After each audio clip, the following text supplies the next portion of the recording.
नमस्कार दोस्तों, स्वागत है आप सभी का। नेपाल की पार्लियामेंट ने वहां के चीफ जस्टिस चोलेन्द्र शमशेर राणा के खिलाफ इम्पीचमेंट मोशन लाया है।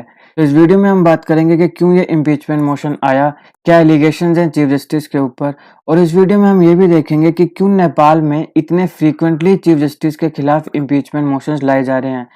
तो इस वीडियो को आप अंत तक जरूर देखिएगा और अगर आप चैनल पर नए हैं तो चैनल को सब्सक्राइब जरूर करिएगा। एनालिसिस शुरू करने से पहले आपके लिए एक सवाल। द फर्स्ट जज against whom a motion of impeachment was introduced into parliament. ये बात हो रही है इंडिया की।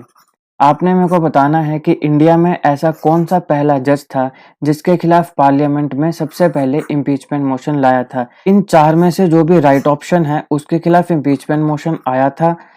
उसके बाद कमेटी बनी, कमेटी ने उसको इन्वेस्टिगेट किया और जो मिसबिहेवियर के एलिगेशंस थे वो प्रूव भी हुए, लेकिन इवेंचुअली ये इम्पीचमेंट मोशन लोकसभा में डिफीट हो गया था।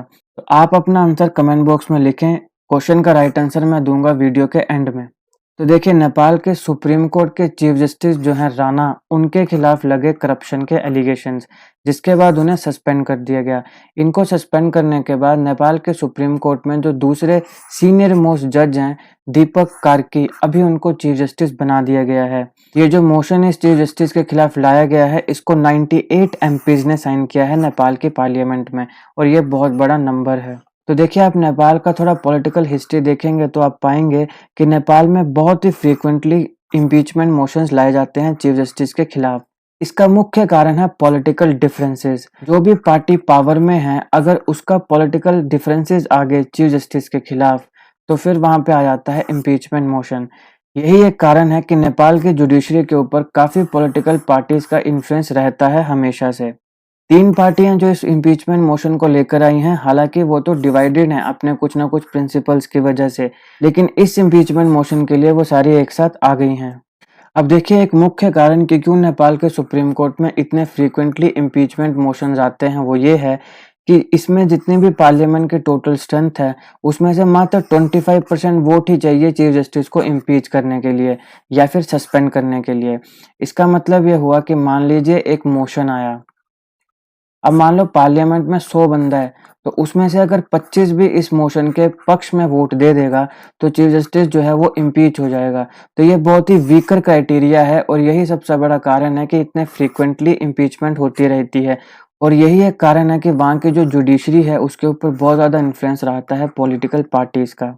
अगर हम बाकी डेमोक्रेसीज की बात करें तो पार्लियामेंट में बाकायदा कमिटीज बनाई जाती हैं।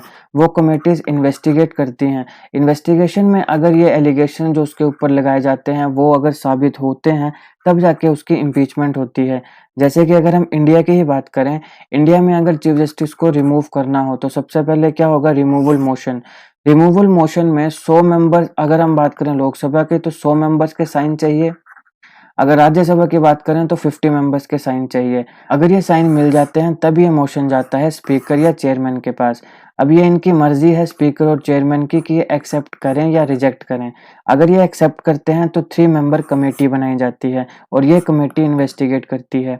अब ये जो 3 मेंबर कमेटी है, इसमें एक चीफ जस्टिस या जज होगा सुप्रीम कोर्ट का। इसके अलावा यहाँ पे एक चीफ जस्टिस होगा हाई कोर्ट का और एक डिस्टिंग्विश्ड जूरिस्ट होगा। फिर ये इन्वेस्टिगेट करेंगे।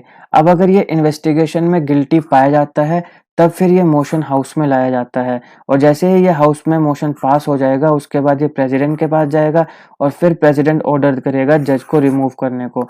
तो देखिए, ये कितना लेंथी और कितना हेक्टिक पूरा का पूरा प्रोसीजर इंडिया में है। यही एक कारण है कि यहाँ पे जुडिशरी जो है वो काफी इंडिपेंडेंट है।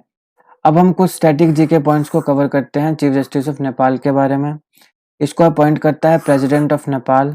इनका जो टेन्योर है वो है 6 इयर्स का। नेपाल की जो जुडिशरी ब्रांच है ये उसका हेड होता है। जुडिशियल सिस्टम जो है नेपाल का, उसका ये चीफ एडमिनिस्ट्रेटिव ऑफिसर होता है। और चीफ जस्टिस ऑफ इंडिया की तरह ही नेपाल के चीफ जस्टिस के पास भी पावर है कि वो अलग अलग केसेस को एलोकेट कर सकता है अलग अलग बेंचेस के पास।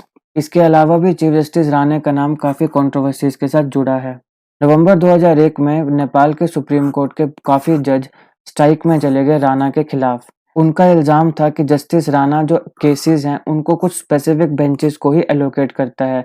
जैसे मान लीजिए ये 5 बेंच हैं, तो जस्टिस राणा जो है वो कुछ स्पेसिफिक, मान लो ये 3 इसको पसंद है तो इन्हीं को बार बार ये केस को एलोकेट करेगा। बाकियों को नहीं करेगा, तो ये स्पेसिफिक बेंचेस को ही एलोकेट करता है केस। ऐसा इल्ज़ाम है सुप्रीम कोर्ट के बाकी जजेस का। इसके अलावा दूसरा इल्ज़ाम इनके ऊपर ये था कि ये इम्पोर्टेंट जो पॉलिटिकल मैटर्स हैं उन्हें स्किप कर देता है। तीसरा इल्ज़ाम ये कि राणा ने आते ही जो केसेस को एलोकेट करने का सिस्टम है उसे बदल दिया। अब ये एलोकेट करता है लॉटरी सिस्टम के ऊपर। इसके अलावा चीफ जस्टिस राणा के ऊपर करप्शन, मिसमैनेजमेंट ऑफ कोर्ट और गवर्नमेंट के रिलेटेड जो हियरिंग्स हैं उन्हें डिले करने के आरोप भी लग चुके हैं।